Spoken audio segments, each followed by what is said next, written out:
ยวพุงกินเต้าตัวข้านี่เล่าจักเล่าใครจ้าจักขออำลาพี่น้องเจ้าบ้านที่มาร่วมกันคือลำตำสางเมื่อการงานมีมวลเราช่วยกันหุงแกงดึงเข้าตักน้ำบุกตัวผัดยันดังไฟการงานเสร็จแล้วบอท่าเสียใจผมจักลาไปกับเพื่อนเจ้าบ้านนะดังมาหนาใจว่าใจเสียงพันเมื่อจักทำบ้าพี่น้องโอ้โหยากันบ่ได้เดือดร้อนมีใจกินดูเจยบ้านบ่ได้เดือดร้อนกับโตยังกัน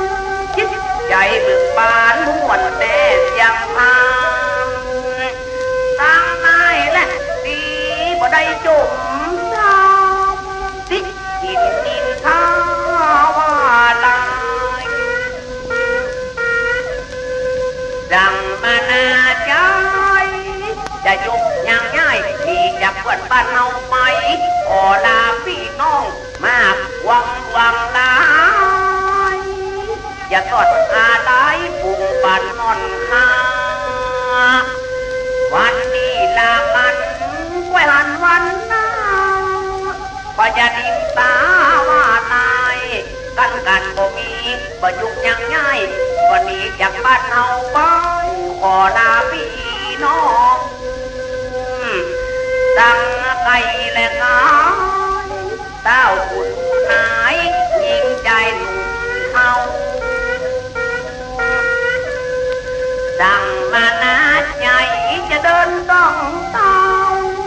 เพราะคนดังเอายากลองได้มาร่วมกันตั้งเขาและน้ำบอกจับกันอันใดพี่น้องเปิ้นเลี้ยงกินเต็มเมืองใจ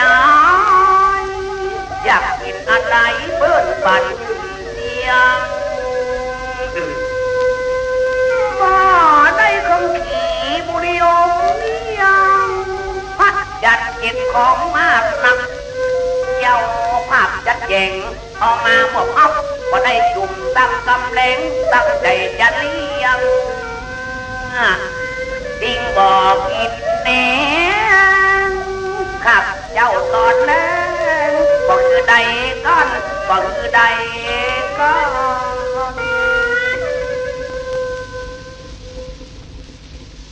ดังมาหนาใจจะหนีออกบ้านมาแสนอะไรขังคอยตามน้ำตาน้อยบางบุงอับย้อยยามเมื่อออกบ้านเดินทางขอลาพัมพองป่อน้อยป่อน้ำที่มาร่วมงานกันอยู่ปีนี้บ่ใจตัวผมจะสาปานนี้กับผมเอาพี่น้องแม่ล้างนางสาวลากันความป้อมตั้งเด็กอ่อนหน่วยยิงย้ายผมจับกอกปิกญาติมิตรสหายตั้งอีกนะใจจะไปจูบสาวพี่ได้จัดแจงช่วยกันแต่งสร้างเมื่อการงานนี้ม่วนลำดังมานาใจตัวขาดเจ็บล้ำจะลาเพื่อนบ้านเจ้าจองไปถึงบ้านแล้วยับไปหมดมองบ่อหน้าลับนอนคิดถึงหลอดนี้เพราะได้ร่วมกันมาเมื่อก่อนกี้พูดจากับดีอ่อนน้อมเหมือนพี่น้องกันดึก ใส่ต้องสนุกวันเล่นเฮฮาขอลาพี่น้องเผ่าปันองศาอุปาลุงอาตุกเหนือออกไตบุญมีบ่ตายก็ลังว่าได้มาถึงวงใหญ่พี่น้องหาว่าปีการของไปห้องเอาตัวบอนขามาลองไปบอกตึกกาดแดงสามล้องสามเหย็กปักบางน้ำข่าวเนื้อยาวตำบุญสองแควเป็นหมู่ที่เก้า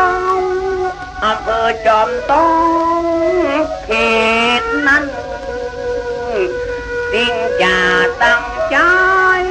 มาจูช่วยข้อมเมื่อการเพิ่งเจ้ายังมีเฉพาะวันนี้จักขอลานี้อยู่ดีกินดีเนื้อเจ้าภาพนี้บ่ใจสังตัวจะตับปานนี้กับปุ่งเอา